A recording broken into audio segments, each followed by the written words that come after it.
les fées. Il était une fois une veuve qui vivait seule avec ses 2 filles. La plus âgée lui ressemblait trait pour trait. Comme elle était laide, méchante et menteuse. Au contraire, la plus jeune des sœurs n'était que douceur, gentillesse et grâce. Elle était belle comme le jour, aimable avec chacun et s'attachait toujours à faire plaisir. La mère adorait sa fille aînée. Elle la gâtait et lui passait tous ses caprices. À l'inverse, elle était très dure avec la cadette, qu'elle punissait sans raison et qu'elle forçait à travailler toute la journée. La pauvre fille devait ainsi aller 2 fois par jour chercher de l'eau à une fontaine qui se trouvait loin de la maison.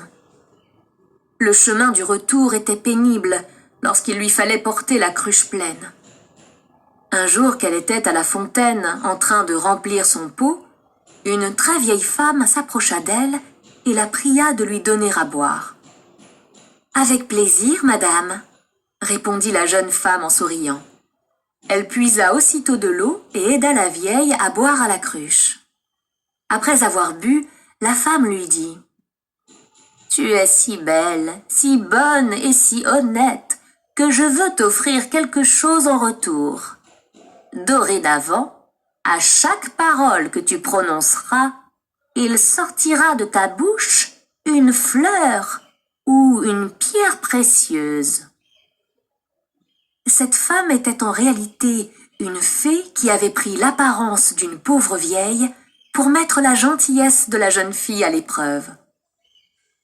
Lorsque la jeune sœur revint à la maison, sa mère la gronda de revenir si tard de la fontaine.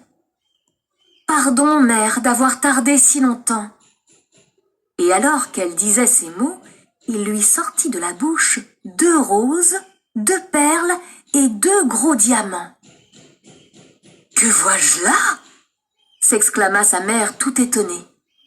La pauvre enfant lui raconta ce qui lui était arrivé, répandant sur le sol des centaines de pierres précieuses. « C'est extraordinaire !» dit la mère. Et se tournant vers l'aînée, elle ajouta « As-tu vu ce qui sort de la bouche de ta sœur quand elle parle ? Il faut que tu fasses de même. Tu n'as qu'à te rendre à la fontaine. Et lorsqu'une pauvre femme te demandera à boire, tu lui en donneras bien gentiment. »